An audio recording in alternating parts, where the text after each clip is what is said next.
Okay, bismillahirrahmanirrahim. Assalamualaikum warahmatullahi wabarakatuh. Salam sejahtera kepada semua pelayar-pelayar di Facebook SME Corp Malaysia. Untuk makluman tuan-tuan dan puan-puan, Kementerian Pengguna-Usahawan dan Koperasi MEDEX melalui SME Corp Malaysia, kita akan meneruskan sesi soal usahawan kita pada hari ini dengan topik-topik yang telah pun kita kenal pasti. Untuk makluman tuan-tuan dan puan-puan semua yang sekarang ini bersiaran secara langsung di Facebook SME Corp Malaysia, sesi soal usahawan ini diadakan merupakan untuk kita menggunakannya sebagai satu platform interaksi di antara business counselor SME Corp ataupun kaunselor perniagaan SME Corp Malaysia ataupun dengan agensi-agensi kerajaan, institusi kewangan dan pakar-pakar yang berkaitan dengan bidang keusahawanan untuk kita berinteraksi bersama usahawan di luar sana secara dalam talian berkenaan program-program pembangunan PKS ataupun latihan-latihan yang berkenaan dengan PKS ataupun amalan terbaik dalam perniagaan dan lain-lain perkara yang berkaitan dengan sesi soal usahawan untuk kita membantu PKS menghadapi cabaran terutamanya di kala negara kita masih berdepan dengan pandemik COVID-19 ini. Tuan-tuan dan puan-puan, alhamdulillah hari ini kita akan meneruskan lagi seksi soal usahawan kali yang ke-13. Yang mana hari ini kita akan mengupas satu isu yang tidak kurang pentingnya kepada usahawan, iaitu isu yang berkenaan dengan titik pulang modal ataupun dalam bahasa Inggeris dipanggil break-even point. Tempoh masa seperti biasa kita akan bersiaran secara langsung selama 1 jam ataupun 60 minit. Yang mana sesi ini kita cuba jalankan secara santai ya, untuk makluman tuan-tuan dan puan-puan boleh lontarkan apa saja persoalan ataupun perkara-perkara yang terbuku di hati tuan-tuan dan puan-puan berkenaan tajuk yang akan kita bincangkan nanti, iaitu titik pulang modal. Sebelum kita bermula, eloklah saya memperkenalkan ahli panel kita pada hari ini, iaitu Encik Farid Awang yang merupakan Ketua Unit Kewangan SME Corp Malaysia dan juga merupakan salah seorang kaunselor perniagaan SME Corp Malaysia yang merupakan salah seorang daripada kaunselor perniagaan yang dilatih oleh Japan International Cooperation Agency ataupun bahasa pendeknya adalah JICA, yang mana beliau dilatih bermula pada tahun 2007 sehingga 2011. Beliau juga mempunyai kepakaran dalam beberapa perkara yang berkaitan seperti financial analysis, cash flow management, marketing strategy online ataupun offline, dan yang melibatkan perkara-perkara yang melibatkan certification on the halal. So saya rasa memang antara ahli panel yang cukup tepat untuk kita membincangkan perkara yang kita akan kupas dan kita akan perhalusi pada hari ini, iaitu berkaitan dengan titik pulang modal. Tambahan juga beliau merupakan ijazah sarjana muda, berkelulusan ijazah sarjana muda daripada Perusahaan Kewangan dan akaun daripada UiTM pada tahun 2000 dan melanjutkan pengajian di peringkat sarjana dalam bidang pengusahaan perniagaan pada tahun 2013. Apa khabar Cik Farid? Sihat, alhamdulillah. Okey. Seterusnya panel yang kedua kita ada Cik Siti Sofiah, iaitu merupakan pengarah syarikat Medapack Senam Berhad yang merupakan usahawan muda yang menggunakan ataupun yang mengusahakan produk kesihatan untuk haiwan peliharaan seperti kucing lah, apa yang saya difahamkan, yang mana produk beliau telah pun berada lebih daripada 23 outlet kedai-kedai haiwan di seluruh negara, dan saya juga difahamkan bahawa dia juga mempunyai ejen-ejen di Brunei, Indonesia dan Thailand. Apa khabar Cik Sofiah? Alhamdulillah. Baik, alhamdulillah. Okey. So, baiklah, apabila kita berbicara berkenaan dengan isu titik pulang modal, tajuk kita pada hari ini, dan ada perkara-perkara yang dibincangkan adalah salah satu permasalahan oleh syarikat adalah apabila suatu perniagaan itu menunjukkan peningkatan dari segi jualan ataupun keuntungan, tetapi pada dasarnya tiada untung sebenarnya. So ini perkara-perkara yang menyebabkan orang kata menjadi kebingungan lah kepada usahawan. Macam mana pula bisnes kita ni dah maju, jualan pun dah meningkat, tapi sebenarnya apabila dibuat analisa kewangan dan sebagainya, sebenarnya perniagaan itu tak untung. Kalau bahasa Pantai Timur dipanggil makan modal lah. Bisnes makan modal dipanggil. Kalau bisnes balik modal tak apa, ini makan modal. So ini bila kita bercerita dengan isu berkenaan makan modal ni, dia melibatkan kerugian lah kepada syarikat. So sebagai permulaan, pusing yang pertama, Cik Farid, saya nak bertanyakan kepada Cik Farid. Kalau boleh Cik Farid terangkan secara asas lah, apa yang sepatutnya usahawan faham berkenaan dengan titik pulang modal ni, Cik Farid. Okey, terima kasih Cik Muhammad. Okay, Assalamualaikum warahmatullahi wabarakatuh. Selamat datang semua. Okay, saya akan kongsikan saya punya slide lah mudah. Alright.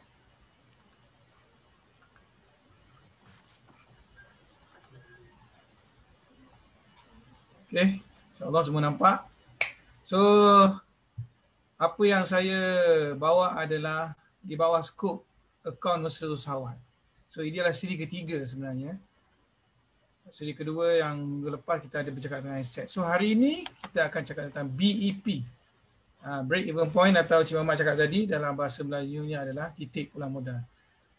Kita panggil BEP, jangan sebutlah titik pulang modal ke apa, payah, panjang. Alright? BEP. Tuan-tuan, apa pun ini target saya hari ini. Target kami pada hari ini. Target SME Corp pada hari ini. Ada 8 perkara. First, kita nak usahawan semua dapatkan harga jualan yang tidak rugi. Okay. Dan dapatkan sasaran jualan yang mampu tampung kos utama syarikat. Kan kita ada buat sasaran jualan tetapi sometimes bila cecah jualan tu boleh untung pun. Macam mana Cik Muhammad cakap tadi, makan modal bukan balik modal.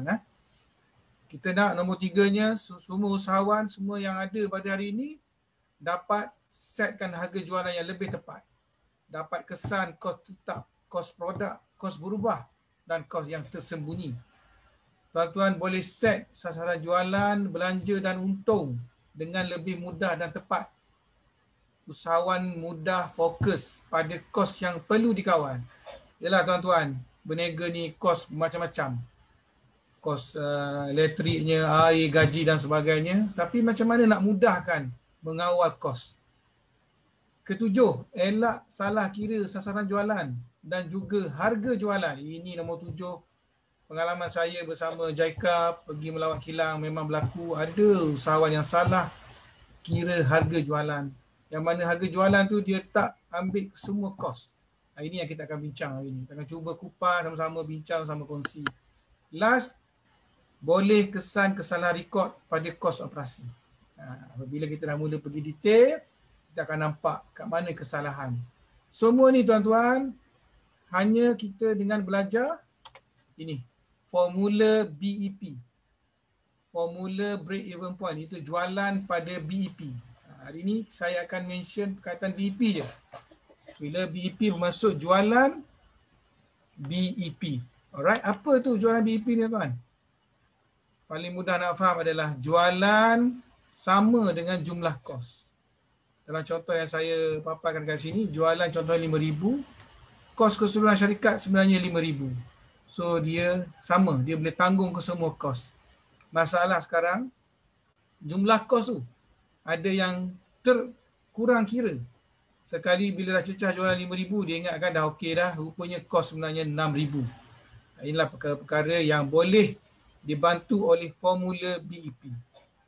Alright. So nak mudahnya dalam bahasa orang Malaysia lah, kita panggil jumlah jualan balik modal. Balik modal lah, bukan makan modal lah. Maksudnya apa yang kita labur, kita dapat balik. Itulah dia BEP. Nah tuan-tuan, bila kita cakap tentang jualan balik modal ni, tuan-tuan puan-puan tanya diri sendiri yang ada dalam live sekarang atau yang rakaman nanti, ambil pen, ambil kertas tuan-tuan. Cuba tulis dan kiralah berapa jualan balik modal anda. Anda sudah berniaga, berapa jualan balik modal anda untuk sebulan dan setahun. Okey, tulis dulu. Tulis kat kertas. Kerana apabila kita dah habis belajar formula ni, saya nak anda kira balik dan tengok betul ke jualan yang anda kira tadi tu. Jualan yang anda target selama ni sebagai jualan balik modal. Alright?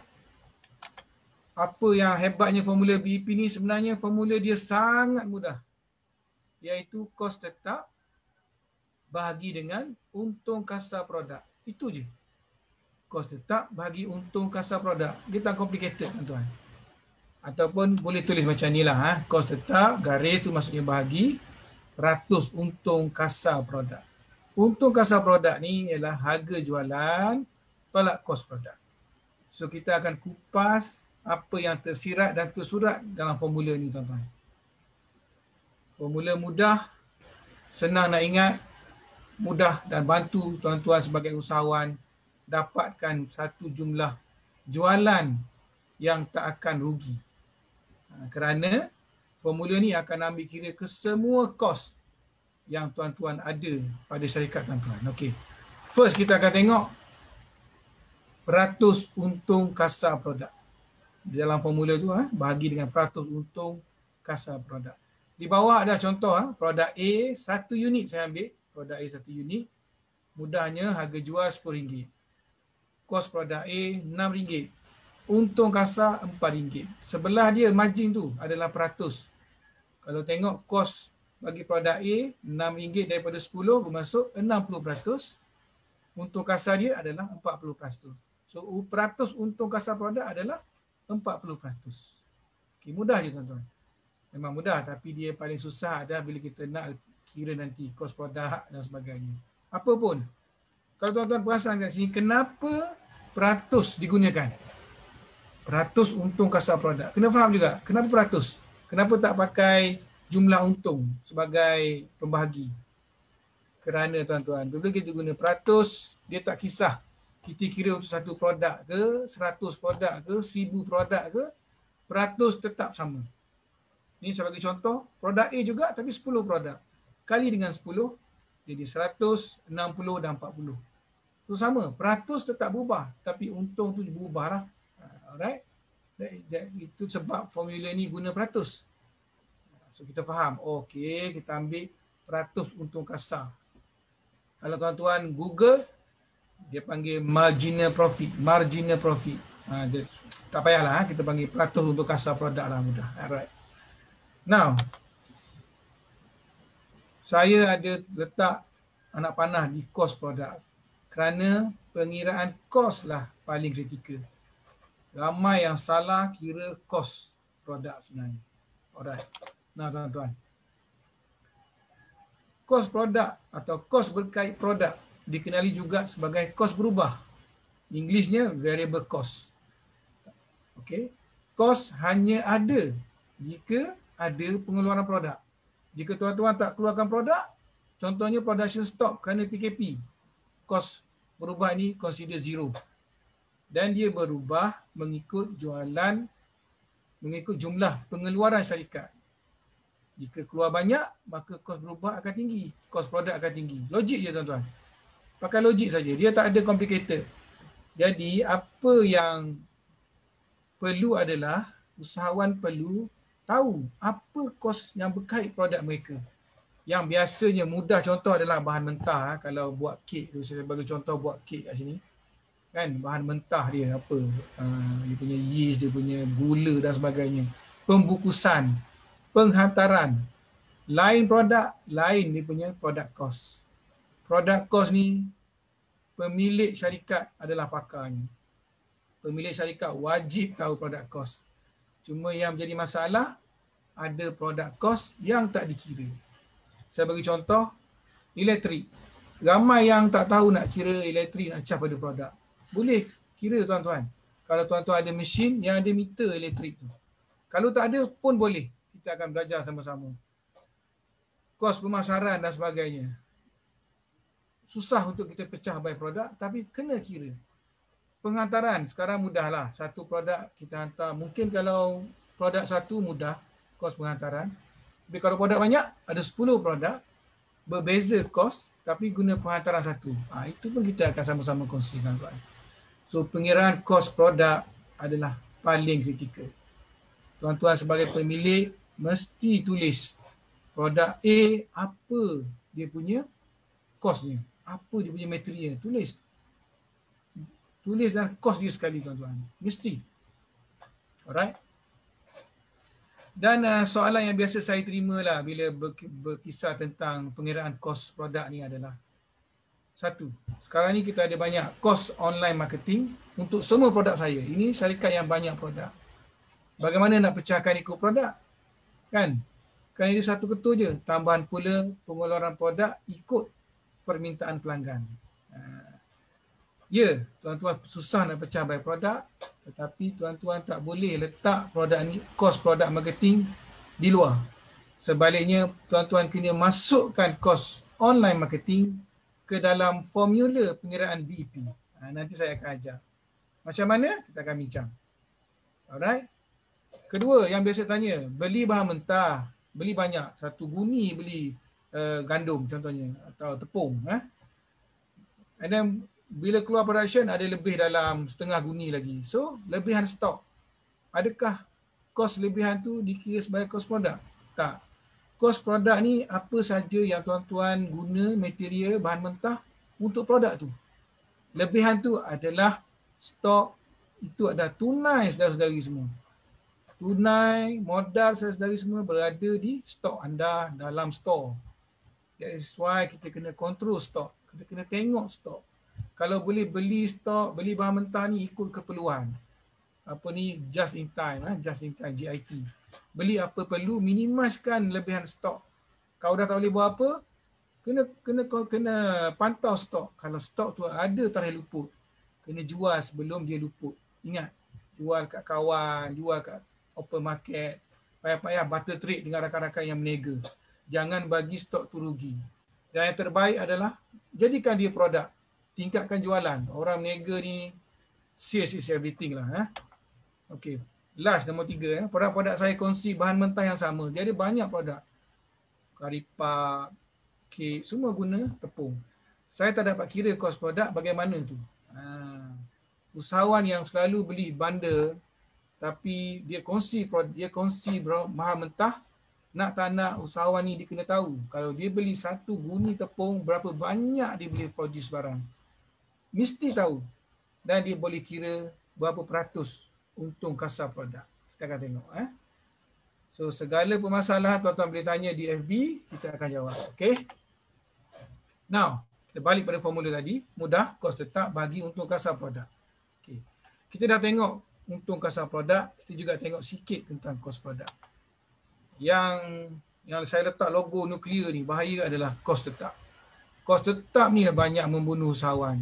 Kerana usahawan tak perasan tahu kos tetap tu. So saya cuba kongsi sebaik mungkin hasil pengalaman saya bersama usahawan. Kos tetap ni adalah komitmen yang perlu dibayar walau syarikat cuti. Jumlahnya adalah tetap, kalau berubah pun sikit saja. Nama kos tetap macam kos tetap ni macam tetap ke tak? Sebenarnya dia wajib ada. Tapi panggilan dia kos tetap. Ini adalah apa hasil daripada saya belajar daripada JICA lah. Kalau ikut buku memang kos tetap ni tetap je lah sewa gaji. No.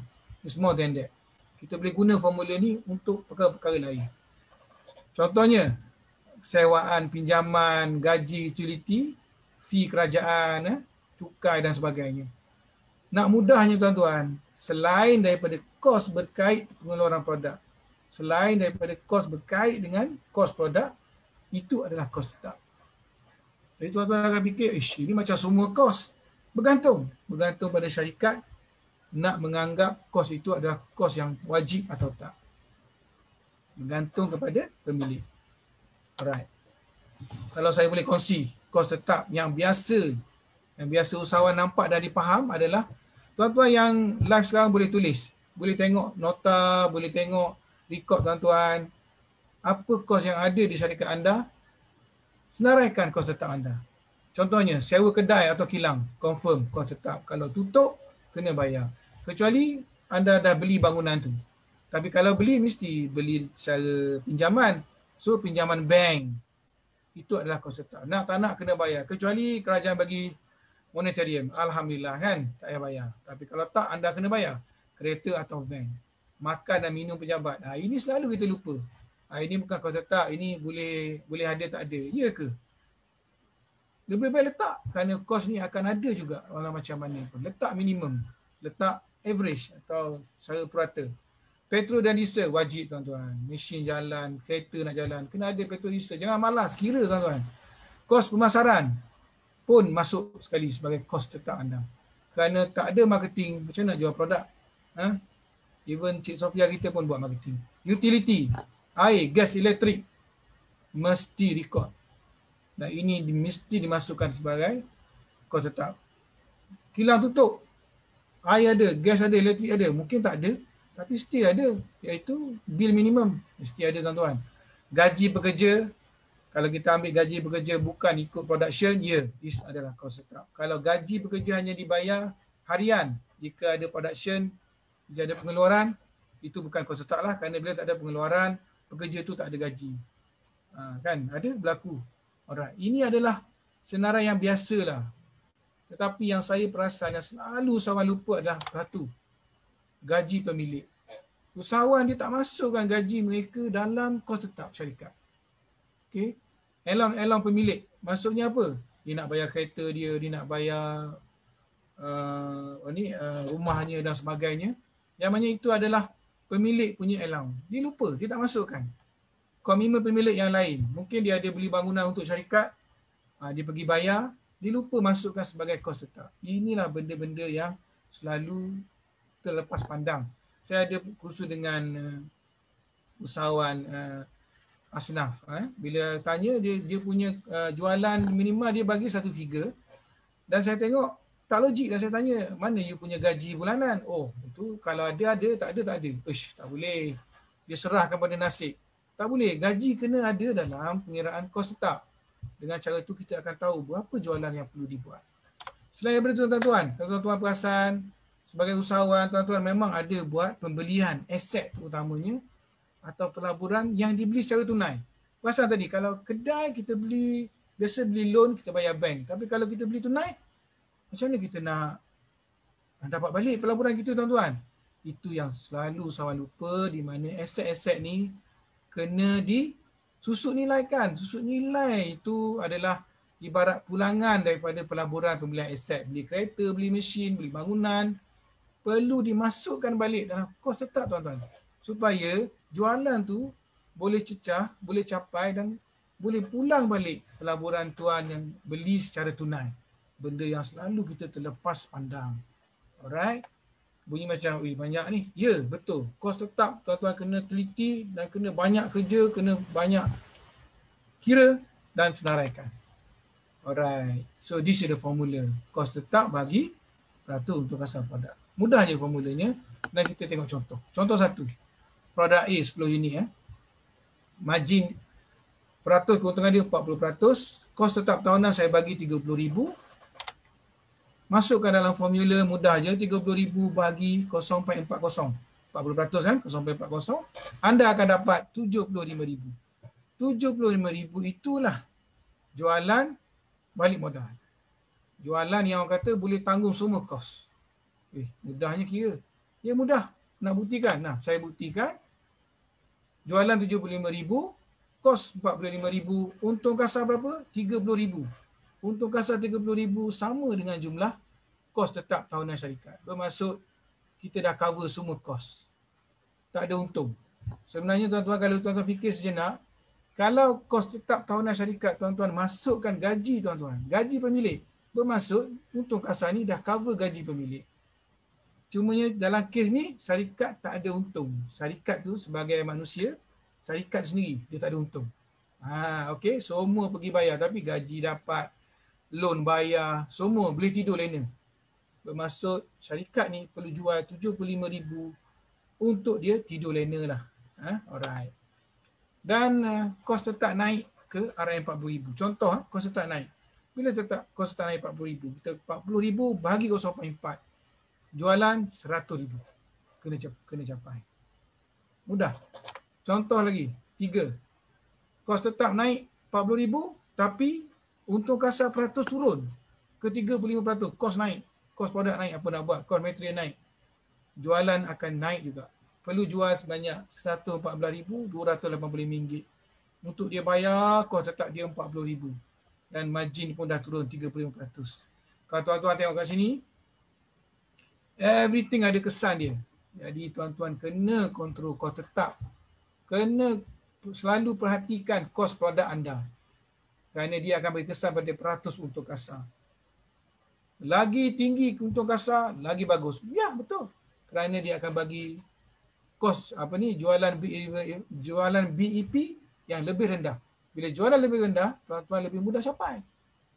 It's all about sale kan. Berniaga is all about sale. Tak ada benda lain kalau berniaga ni. Tak ada sale, tak payah berniaga.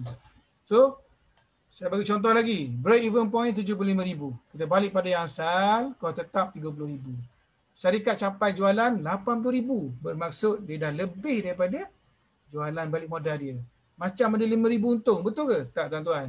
Untung dia, kos jualan dia 80,000, kos 48, untung kasar 32. Dia ada untung sebanyak 2,000.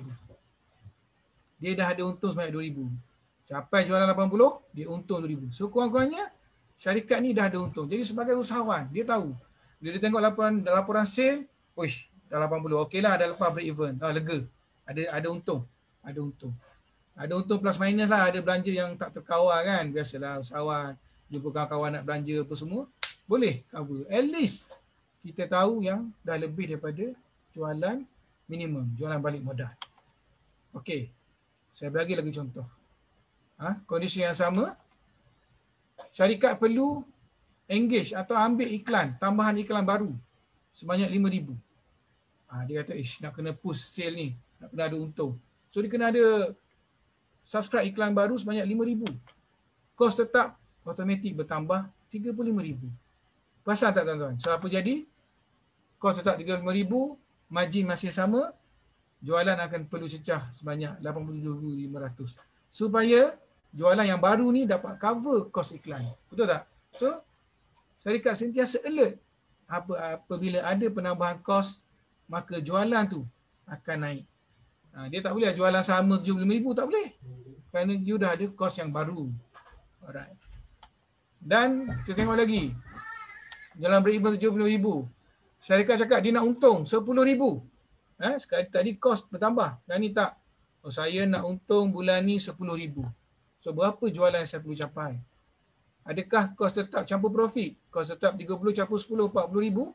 Ataupun kita ambil break even sale 75,000 campur untung 85,000. Betul ke? Atau macam mana? So caranya mudah juga tuan-tuan. Guna formula yang sama. Kita ambil untung nak berapa tu 10,000 bahagi dengan margin tu 40%. Kita dapat tambahan jualan 25,000. Bermakna jika nak untung 10,000 dengan margin untung 40% ni, tuan-tuan kena tambah jualan 25,000. So jualan syarikat ni perlu capai 100,000. 75 campur 25, 100,000. Jual 100,000, syarikat akan untung 10,000. Jadi mudah. Usahawan jadi mudah untuk buat projection, perancangan dan push salesman untuk menjual, marketing dan sebagainya. Usahawan dia tak perlu detail tau. Dia akan jadi mengacau dia punya otak. Kerana usahawan ni dia punya masa tak ada dan sebagainya. Okey, Cik Farid. Ya. Kalau saya boleh mencelah sedikit. Boleh. So kepada semua player-player di FB, kalau ada soalan ataupun perkara-perkara yang nak bertanyakan kepada Cik Farid, mungkin tuan-tuan dan puan-puan boleh lontarkan di ruangan komen di Facebook SME Corp Malaysia. Sebelum saya pergi kepada Cik Sofia, tadi kita ada dengar Cik Farid ada ceritakan berkenaan dengan apa itu perkara yang kita perlu faham berkenaan dengan break even point, titik pulang modal, yang mana kos tetap dibagi dengan untung kasar. Kita lihat kebanyakannya usahawan membuat kesilapan berkenaan dari segi pengiraan, dari segi kos produk, terutamanya yang melibatkan kos berubah. Ada situasi contohnya macam syarikat yang baru nak memulakan perniagaan. So before they start the business, of course dia ada dia punya pengiraan, tempoh masa break even yang dia perlu capai. Contohnya macam kita katakanlah kedakit tu tadi. So setelah dibuat pengiraan dari segi kos tetap dan sebagainya, mengikut apa yang dicadangkan oleh Cik Farid tadi, dia ada satu tempoh, contohnya dia kata 2 tahun dia akan capai satu break even. Akan tetapi di sepanjang perjalanan perniagaan tu ada additional cost. Maksud saya sama ada dari segi kos tetapnya, dari segi kos berubahnya, adakah tempoh break even ni akan beranjak bersama ataupun perlu ada adjustment dalam masa 2 tahun? Itu soalan pertama sebelum saya bagi Cik Sofia. Yang kedua, Cik Farid, dari segi kita punya projection on the break-even point ni, apakah tempoh yang ideal ataupun adakah satu tempoh yang ideal kepada syarikat untuk break-even point? Mungkin ada tarifan yang mengatakan bakal 5 tahun terlalu lama untuk break-even point. Ada tak tempoh masa yang kita pakai yang ideal lah pada satu syarikat untuk dia memulakan perniagaan? Very quick one, Cik Farid. Okey. Pertama, dia ada perancangan dia and then tiba-tiba berlaku kos kenaikan dan penurunan dan sebagainya. Okey. First kena faham BEP formula ni dia bukan ROI formula. Dia bukan return on investment. Return on investment adalah jumlah pelaburan anda, berapa tahun anda akan dapat pulangan balik dan dapat modal balik. Tak. Itu adalah return on investment. Tetapi BEP formula ni untuk bantu usahawan dapatkan jumlah jualan yang perlu dicapai. Dan saya tahu kos berubah hampir setiap bulan. Itulah sebabnya perubahan kos setiap bulan akan beri kesan kepada kat mana tuan-tuan? Kat peratus untung kasar. Kat formula ni kan, kat bawah tu. So setiap bulan kena ubah. Betul, terpaksa. Ubah tuan-tuan. Kalau tuan-tuan kata, alah letih, boleh. Ambil average. Ambil purata untuk setahun tu. So tuan-tuan akan dapat satu figure jumlah jualan bulanan yang perlu dicapai. Ada yang nak kata saya nak buat mingguan. Lagi bagus. Harian itu dah merapu sikit lah kan. Mingguan better. Kalau bulanan tu dah cukup bagus lah. Jumlah jualan bulanan yang perlu capai. Kalau ada keadaan bisnes online sekarang, mungkin mingguan tuan-tuan. Tak ada masalah. Kita boleh record. Jualan online kita berapa seminggu boleh capai ke tak. Kita punya break even yang kita jangka kos untuk setahun atau sebulan. So dia bukan kira berapa lama dapat balik pelaburan kita. Itulah yang tuan-tuan. Pelaburan ni macam saya cakap, contoh beli aset tadi, ingat tak? Beli aset, kita beli bangunan, kita susut nilaikan dia. Kos susut nilai tu kita masuk dalam kos tetap. Ataupun kita bagi 10 tahun, contohnya kita masukkan sebagai kos tetap supaya jualan kita boleh dapat balik keuntungan, dapat balik pelaburan yang kita buat. Berapa lama bergantung pada tuan-tuan. Kerana jualan ni dia naik turun, dia tengok musim, harga pun tak boleh sama, tak boleh naik, tak boleh tinggi. Kena tengok keadaan, sekejap turun, kos dan sebagainya. Break even BEP formula bantu tuan-tuan kira jualan yang tuan-tuan perlu capai untuk menanggung kos tetap yang berlaku pada syarikat setiap bulan, setiap minggu, setiap tahun. Supaya anda buat jualan tak rugi, tak makan modal. Okey? Dan berapa lama boleh ROI? Kalau tuan-tuan tak ada untung, macam mana nak dapat ROI? Kerana modal tuan-tuan letak 100,000 pada syarikat. 100,000 modal. Macam mana tuan dapat modal balik? That's why kena ada target untung. Ingat tadi kita ada belajar, kalau letak target untung 10,000 sebulan. Itu ada sebab tu. Kenapa tuan-tuan letak target untung? Kerana nak dapat balik pelaburan yang tuan-tuan buat. Berapa lama? Bergantung pada tuan-tuan. So maknanya maksudnya Cik Farid adalah break even point ni sebagai panduan kepada usahawan berapa jualan yang dia patut buat, kita katalah pada hari tersebut ataupun pada bulan tersebut. Ya, betul. Kalau kita sebut hari sebagai contohlah, jualan dia kena dapatkan 75,000 sehari sebagai contoh. Maknanya dia kena usahakan untuk dapat 75 hari dan dia boleh nilai bahawa jualan itu adalah in line dengan break even point. Mana belum untung, tetapi telah cover dia punya modal. Semua kos utama. Modal dia, kos utama dia. Contohnya, sebulan dia kata 100,000. So dia tahu setiap hari berapa dia kena cecah. Tapi sebulan tu dia kena cecah 100,000 supaya dia boleh bayar semua kos. Nanti kan terpaksa potong gaji. Siapa kena potong gaji? Pemilik lah. Kurang gaji. Bila pemilik kurang gaji, hati dah tak gembira tuan. Kan betul Cik Mat? Jadi nak tak nak mesti ada satu sasaran dan work toward that. Kena invest on marketing. Nak invest marketing ada cost. Naik lagi jualan. Dia apa pun akan tetap pergi kepada jualan. Itu yang Jaika selalu cakap lah. Apa pun sale. Alright. Kalau saya boleh summary kat sini, usahawan dengan guna formula ni dengan mudah dan tepat tau. mengetahui jumlah jualan wajib capai, letakkan target untung dan berapa jualannya. Letakkan kos, potensi kos atau modal dan berapa jualan perlu capai. Formula mudah, kos tetap bahagi dengan peratus untuk kasar produk. Dan last sekali saya nak kongsi tip ni. Ini saya selalu cakap mana-mana. Jika anda ada dah jualan BEP anda untuk tahun tersebut, anda rekod cantik, kira okey, kita kena jual 500,000, kita break even. Bila anda push sale bulan 10 dah cecah dah 500,000. Apa maknanya? Maknanya bulan 11 dan bulan 12 adalah bonus. Anda boleh buat promosi kau-kau produk anda. Kerana anda dah capai break even. Yang jualan pada bulan 11, 12 adalah solid untung. Anda boleh buat sale dengan mudah. Tak payah senang kepala ambil ratio lah, buat tengok account lebih-lebih, tak payah. Mudah kan? Kerana usahawan ni dia lagi mudah, dia lagi cepat berfikir, dia lagi bijak buat keputusan. Okey, saya. Okey. Alright. Okey, terima kasih Cik Farid. Okey.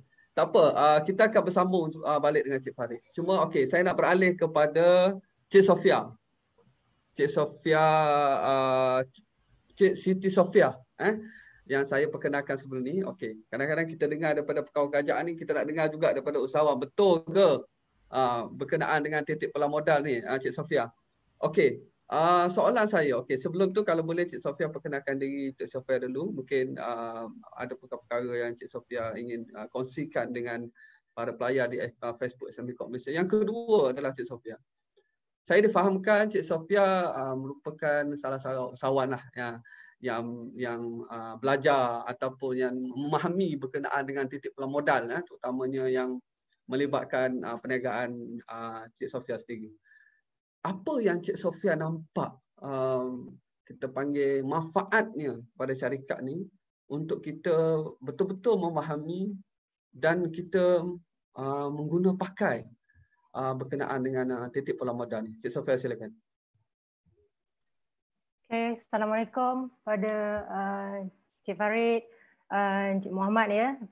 Terima kasih atas invitation SME Corp Malaysia menjemput saya usahawan muda untuk berkongsi pengalaman bersama tuan-tuan dan puan-puan yang dah pun mulakan perniagaan ataupun baru nak memulakan perniagaan. Jadi saya akan terus menjawab soalan yang pertama daripada Encik Muhammad. Sebelum itu, izinkan saya perkenalkan serba sedikit mengenai latar belakang syarikat perniagaan saya. Jadi, saya Siti Sofia merupakan pengarah urusan bagi Medipads Malaysia Sdn Bhd. So, syarikat kita Medipads bermula daripada 2014. Kita merupakan pengeluar manufacturer khusus untuk produk-produk kesihatan kucing. Jadi kita manufacture produk Medipads untuk haiwan peternakan dan sebagainya, diteruskan pada 2016 dan seterusnya pada tahun 2020 kita supply kepada Jabatan Veterina dan juga 61 pet shop di seluruh Malaysia. Kita buat 30 kepada vet clinic dan juga OEM untuk 4 brand. Selain daripada itu, produk Medipads juga dipasarkan di Brunei, Thailand, Cambodia dan juga alhamdulillah pada bulan 6 kita dah pun memasuki Medipads di Indonesia. Jadi syarikat Medipads ni kita merupakan pengeluar untuk keluarkan produk-produk kesihatan untuk merawat luka, kurap, kutu dan bulu gugur lah. Jadi ini antara sertifikasi yang kita ada dan seterusnya ini merupakan target market yang Medipads sasarkan. Penting ya untuk saya share mengenai bisnes model ni kerana apa yang Cik Farid kongsikan, harga yang kita akan tetapkan, kenapa pentingnya BEP ni, harga kepada customer adalah berbeza, kepada business to business yang saya tetapkan kepada pet clinic dan juga pet shop, saya punya kos keuntungan juga berbeza dan juga bila saya supply kepada government, Jabatan Veterina Malaysia berbeza. Jadi ketiga-tiga kategori ni saya punya titik pulang modal tu berbeza sebenarnya. So dan juga especially bila kita dah ekspor ke luar negara jadi lebih berbeza kerana bukan saja kena kira untuk gaji kos tetap tapi kos untuk penghantaran, kos untuk distribution, kos untuk warehousing, kos untuk tax juga lebih memeningkan. Jadi bila saya turut serta program anjuran ACDC Perak dan juga kerjasama bersama SME Corp Perak di bawah bimbingan Encik Farid. Jadi saya sebenarnya syarikat saya dah ada klasifikasi business to business BEP, business to consumer BEP dan juga business to government BEP. So jadi kita dah ada kita punya break even untuk setiap kategori inilah sebenarnya. Okey. Dan ini antara produk yang kita keluarkan seperti yang Cik Farid share tadi. Pembungkusan juga kita dah kenal pasti. Jadi kita ada 5 jenis produk. Jadi dah bawa bimbingan Cik Farid, kita klasifikasikan setiap satu produk ni ada dia punya keuntungan kasar, berapa dia punya cost, berapa dia punya keuntungan dan juga kita ada average. Kalau saya pasarkan 5 produk ni, average margin saya berapa.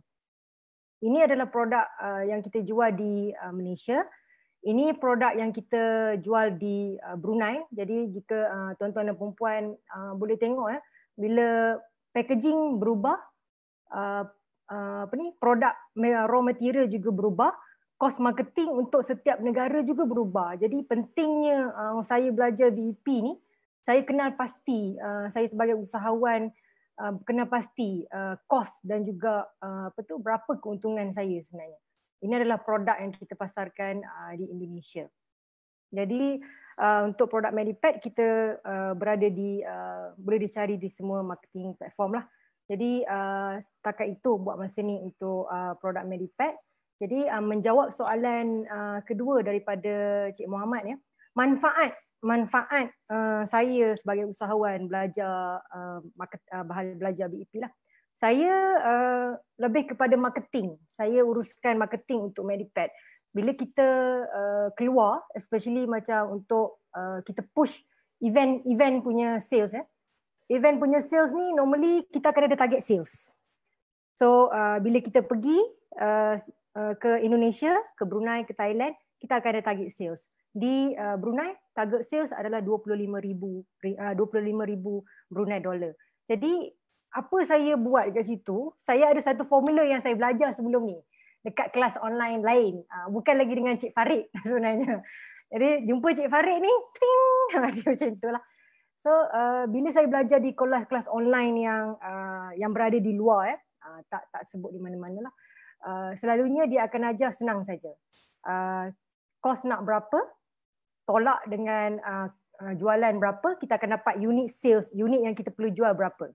Once kita ada unit kita jualan berapa, jadi setiap kalau kita nak capai 25,000, itu adalah keuntungan, itu adalah jumlah unit yang kita perlu jual. Tapi tuan-tuan dan puan, dekat situ dia tak ajar kos berapa yang kita masukkan dalam tu.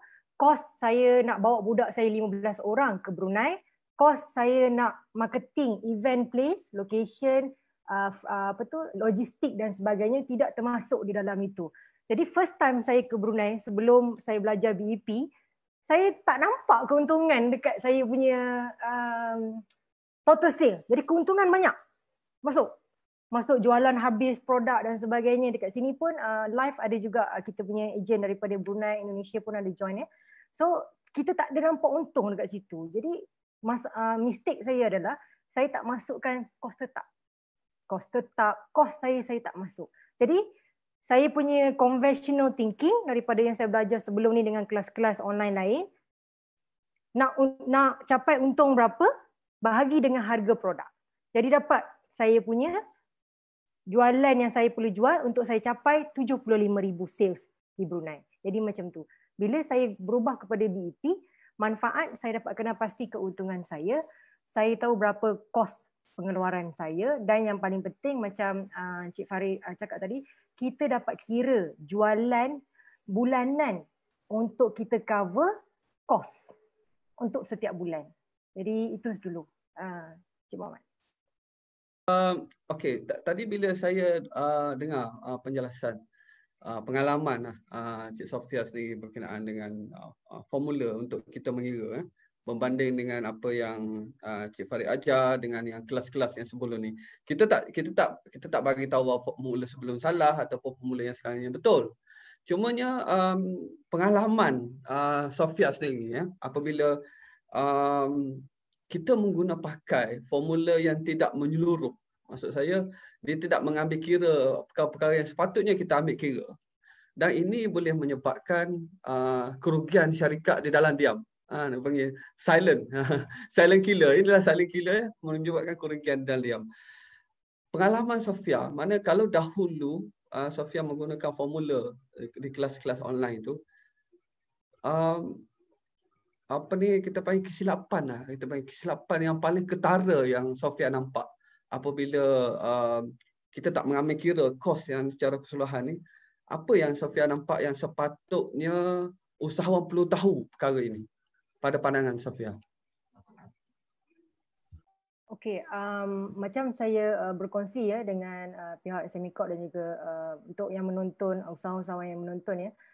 Bila kita mengeluarkan, saya merupakan manufacturer, bila kita keluarkan produk dalam kuantiti yang banyak ya, kalau kita tidak dapat mengira berapa kos seunit kita, itu masalah. Sebab bila kita ekspor ya, kita akan ada pricing di mana kita ada free on board dan juga kita ada CIF. Jadi dan juga dari satu konsep kita ada X factory. Jadi jika saya rasa Cik Farid juga lebih mahir lah. Jadi bila kita tidak dapat kenal pasti kos unit sebenarnya, bila kita jual tudung. Kita contoh kita ambil dropship contoh. Kita ambil dropship. Jadi dropship berbeza konsep dia. Agent berbeza konsep dia. Dropship contohnya jual RM10. Kita ambil RM10, jadi kita akan dapat 15%. Normally lah dropship. Jadi kita akan dapat RM1.50. Itu kita sebagai dropship. Tapi bila kita sebagai usahawan ingin mengeluarkan produk sendiri, termasuklah jika buat printing, jika buat makanan, jika jual bakery, kos seunit itu sangat penting. Macam coach saya, Cik Farid cakap, tepung, kita is the owner. Jadi kita expert dalam bidang tu. Kita kena tahu. Bila saya duduk dengan Cik Farid, saya sendiri tak pernah masuk saya punya gaji sebagai kos tetap. Saya tak pernah masuk. Jadi saya dapat keuntungan, ya bila Cik Farid tunjuk tu, itu memang betul. Saya punya keuntungan, bila saya dapat kos keuntungan lah, bila saya dapat saya punya keuntungan, saya akan tolak. Contoh kita akan ambil 3,000 daripada kos keuntungan kita. Tapi bila kita belajar BEP, kos boleh letak sini macam Cik Farid kata. Kita syarikat Senayan Berhad manusia. Dia pun manusia juga. Jadi kita ambil, kita tak ada keuntungan, kita tak nampak untung sikit, tapi kita free of mind. Jadi saya rasa yang paling penting is usahawan perlu tahu produk masing-masing dan juga perlu tahu kos seunit tu sebenarnya. Saya nak berbalik kepada Cik Farid. Okey. Tadi kita dengar pengalaman daripada Sofia berkenaan dengan titik pulang modal. Okey. Macam Sofia cakap, usahawan dia saja yang tahu bisnes dia. Orang lain tak tahu. So dia yang tahu apa kos yang terlibat. So secara detail. Okey, maknanya apa yang kita cuba simpulkan di sini adalah usahawan perlu tahu apa kos yang terlibat. Itu satu. Yang kedua, di pasaran Cik Farid. Pada syarikat-syarikat, mungkin syarikat yang sudah besar, akan tetapi syarikat masih belum memahami secara betul lah, kita secara tepat untuk mengira titik pulang modal tersebut. Ada ke di dalam pasaran ni perisian ke ataupun kaedah yang memberi kemudahan kepada syarikat untuk memastikan pengiraan titik pulang modal ini tepat dan dalam kita memastikan untuk syarikat betul-betul mendapat kerugian, betul-betul dapat keuntungan. Silakan. Jangan rugi. Apa nama ni, betul. Bila kita ajar benda macam ni, formula ni, ada yang tanya, ada apps ke, ada software ke? Sebenarnya tak ada, kerana formula dia terlalu mudah. Kos tetap bahagi dengan peratus keuntungan kasar, marginal profit. Tak ada formula, tak ada app, tak ada software. Sebaliknya, dia berbalik kepada record saudara-saudari, record usahawan tu. Kalau tak ada record, macam mana nak cari kos tetap? Tak pernah merekod, tak pernah ambil tahu kos yang berlaku dalam syarikat, semua serah kat pekerja. Itu salah silap besar lah. Tapi sebenarnya usahawan ni sama je, dia sayang syarikat dia sayang produk, tapi sibuk sibuk, terlampau sibuk sehingga benda tu semua dia anggap tak penting. Asalkan ada jualan, asalkan ada duit dalam akaun bank, dia cukup happy. Tapi lama kelamaan cash hilang. Usahawan ni dia sedar something wrong bila cash tu hilang. Cash tak ada. Mana pergi cash hilang. Sebenarnya sebabkan kurang merekod, kurang tahu dan tak ambil tahu kos tetap, itu yang bunuh syarikat. Jadi apa yang saya selalu mention adalah buat senarai. Kalau tak ada rekod pun tak apalah. Buat senarai, kos apa yang berlaku dalam syarikat. Kos belanja ni memang usahawan tahunya. Kerana dia orang memang alert. Kalau dia bayar dekat pekerja RM10 pun dia ingat. Setahun dia ingat lagi. Kerana dia memang ingat tapi dia tak ikut. Tulis balik, buatlah lebih kurang anggaran kos tetap. Sekurang-kurangnya tuan-tuan tahu berapa kos tetap. Mungkin lebih, jangan kurang sangat. Jangan tiba-tiba kira kos tetap RM10,000, kira-kira RM5,000. Jangan. Kira elok-elok, anggarkan. At least kita ada satu base kos tetap tu. Kos produk saya rasa semua usahawan tahu. Tak ada masalah. Yang selalu dia orang mislook adalah kos tetap tu. Pergi subscribe Facebook lah, iklan lah, beribu-ribu. Kalau dia ingat tak apa, itu pelaburan. Pelaburan itu kos tetap kerana subscription tu ada tarikh tamat dia 3-4 bulan kan. Ada target jualan dia. Jadi sebenarnya dia tak perlukan software. Sebaliknya, kalau tanya saya, disiplin lah.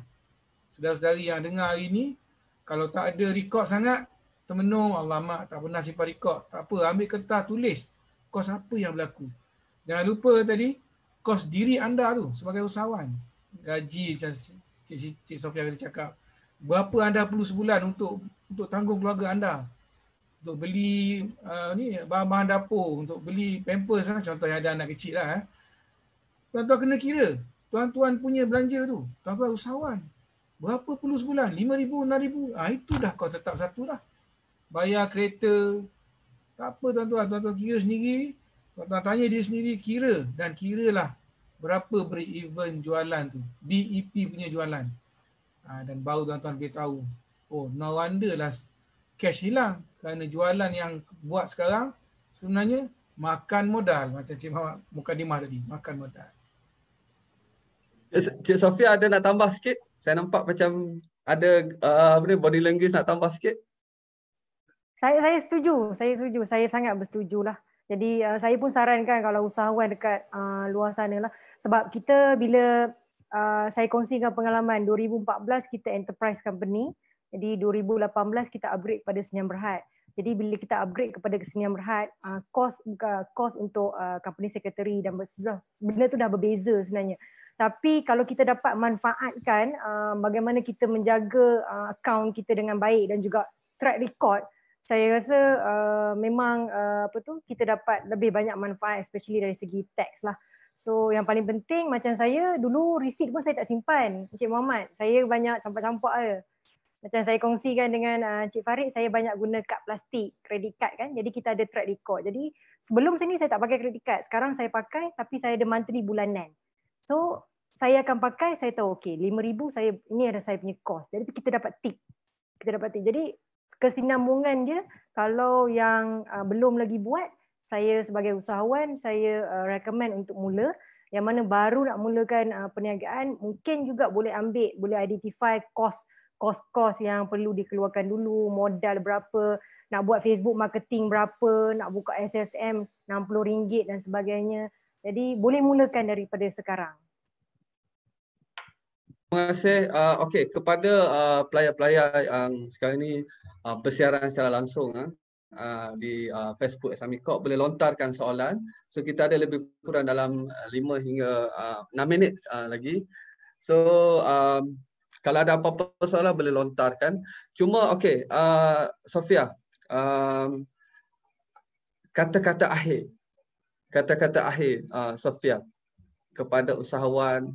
Saya nak simpan Cik Farid yang terakhir. Kata-kata akhir Sofia kepada usahawan yang di luar sana, terutamanya yang baru nak memulakan perniagaan ataupun yang telah pun memulakan perniagaan. So kita tak naklah orang kata perkara yang terjadi kepada kita berlaku pada orang lain sebagai pengajaran. untuk memastikan perniagaan kita sentiasa berkembang, mencatatkan jualan keuntungan, dan juga yang paling penting adalah untuk kita memastikan perniagaan kita on the right track. Dan sekarang ni tuan-tuan dan puan-puan, sedia maklum kita berdepan dengan pandemik COVID-19 yang mana masih belum berakhir. InsyaAllah kita sama-sama doakan agar negara kita ni dijauhkan daripada wabak COVID-19. Sofia kongsikan tips ataupun pesanan kepada usahawan baru ataupun telah menjalankan perniagaan, apa yang perlu usahawan perlu mulakan dahulu, terutamanya dari segi titik pulang modal. Silakan Sofia. Okey. Saya pesanan lah ya. Saya beri berkongsikan pesanan lah. Okey, buat masa sekarang ini, COVID ini is very tough and challenging for every companies, especially for manufacturers. Jadi untuk syarikat saya juga, kita ada 13 SKU, kita dah kurangkan kepada 5 SKU. Jadi sekiranya tuan-tuan dan puan-puan baru memulakan perniagaan, saya seperti yang saya bicara sebentar tadi, dapatkan macam Cik Farid selalu cakap, macam saya punya coach selalu cakap, kita ada lukisan. Jadi paling penting you just take, kalau baru mula ya, just take a piece of paper, identify you punya cost berapa, modal berapa, nak jual apa, perniagaan apa. Kita kena ada perancangan. Saya selalu kongsi bersama coach saya lah, saya nak buat apa, saya dah buat ni, so saya kena ni, saya akan share. Saya first kali saya kena tulis dulu. Kalau kita nak mulakan perniagaan tudung, kita listkan dulu cost berapa, keuntungan berapa, selling price berapa, dan kita akan dapat margin. Jadi dekat situ sebenarnya kita dah boleh aplikasi dah BEP sebenarnya. Boleh ambil kos tetap, kos tetap kita berapa, bahagi dengan kos kasar kita berapa, kita akan dapat titik jualan yang kita perlu jual untuk kita cover kos sebulan. Jadi itu Cik Farid cakap tadi, saya still ambil piece of paper. Saya ambil piece of paper, saya yang berniaga dah 8 tahun ya, tuan-tuan dan puan-puan, saya take a piece of paper, saya tulis balik, saya refresh. Jadi saya tak berhenti belajar. Jadi perlu ada cikgu. Jadi sekiranya tuan-tuan dan puan-puan, saya juga usahawan bimbingan SME Corp. Jadi boleh belajar. Jadi ilmu ni kita boleh belajar. Jangan anggap baru nak mula jadi tak ada pengalaman untuk belajar. Jadi for those yang baru nak belajar, rancang dulu apa tuan-tuan dan puan-puan ingin berniaga. Sebab kita pun faham unemployment tinggi.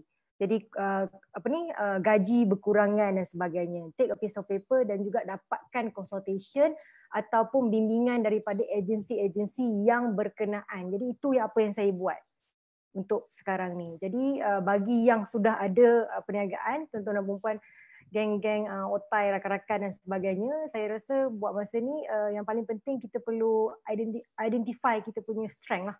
Sebab untuk Medipack sendiri, kita kurangkan kita punya, bukan kita downsizing, tapi kita kurangkan SKU. Kenapa? Kita daripada 5 SKU tu tuan-tuan dan puan, bawah coaching SME Corp dan juga SCDC, SME Corp bawah Encik Farid, saya sekarang ni produce 1 SKU sahaja yang saya push untuk online market. Dengan saya punya untung kasar sebanyak 79% satu unit. Jadi sebagai usahawan yang dah berniaga lama, kita seharusnya kita duduk, bincang, kita identify balik kita punya. Sebab bila kita dah habis COVID, jadi kos logistik pun dah meningkat, kos raw material pun dah meningkat sebenarnya. Jadi bagi saya yang paling penting is dengan BEP ni, saya dapat identify saya punya strength, saya dapat identify saya punya keuntungan. Saya juga tahu sekarang ni tiap-tiap bulan saya perlu cover 28,000 untuk saya cover saya punya kos perbelanjaan, kos jualan saya untuk saya capai saya punya BEP. Jadi saya harap tuan-tuan dan puan-puan don't stop learning dan juga dapatkan consultation especially daripada SME Corp dan sebagainya lah. Terima kasih. Okey, terima kasih Sofia kerana sudi bersama kita pada hari ini. Terakhir, Cik Farid, 1 minit tips ataupun pesanan Cik Farid kepada usahawan di luar sana. Pesanan lah. Kami ni bukan orang berniaga. Tetapi kami banyak berkongsi dan berjumpa dengan berbagai usahawan. That's why kita come out dengan the best and the simple formula untuk anda. dan bukan kami syok-syok sendiri, kita belajar dengan JICA. Jepun yang datang terbang daripada Jepun, berbulan-bulan duduk di Malaysia, dia ulas BEP ni sampai kami faham, sampai kita nampak apa yang Jepun tu cuba sampaikan. Dia cuba sampaikan benda ringkas tapi kita kena faham, tengok semua skop, ubah ikut keperluan kita. That's why nama kos tetap tapi bukan macam kos tetap. Ya, betul. Ikutlah cara ni mudah kerana usahawan ni, macam saya cakap, dia tak perlu detail kerana pemilik syarikat perlu ringkas dan boleh buat decision dengan pantas. Alright. Saya harap anda semua yang ada live hari ini dan juga yang dengar rakaman ke nanti, gunalah, amalkan break-even point ini dan BEP, jualan BEP ni dan kemas kinilah rekod anda. Cik Sofian tadi dia share, dia ada dasnya berhad. Apa jadi? Dia ada aset. Nanti dia boleh tolak capital allowance dalam cukai dia. So, satu benda yang sangat baguslah. Contohlah. Itu saja Cik Mat. 1 minit daripada Terima kasih. Okay, terima kasih Cik Farid. Terima kasih Cik Sofia kerana bersama dengan kita pada hari ini dalam sesi soal usahawan yang kita bincangkan berkenaan dengan isu titik peluang modal. InsyaAllah kita akan bersiaran secara langsung pada minggu hadapan pada waktu yang sama, pada hari yang sama, pada jam 11 pagi, yang mana minggu hadapan kita akan mengupas isu-isu yang berkaitan dengan perniagaan dalam talian. Sekarang ini kita tahu bahawa trend pembelian secara atas talian meningkat secara mendadak dan jika usahawan tidak ambil peluang ini, saya rasa amatlah rugi. So, minggu depan pada hari Rabu, waktu yang sama, kita akan mengupas isu ini bersama dengan selebriti-selebriti yang terlibat dalam perniagaan secara dalam talian. So, saya ucapkan sekali lagi terima kasih kepada Cik Sofia dan kepada Encik Farid kerana sudi bersama kita pada hari ini. Sehingga kita berjumpa di seksi soal usahawan akan datang. Assalamualaikum warahmatullahi wabarakatuh. Bye-bye. Assalamualaikum. Waalaikumsalam warahmatullahi wabarakatuh.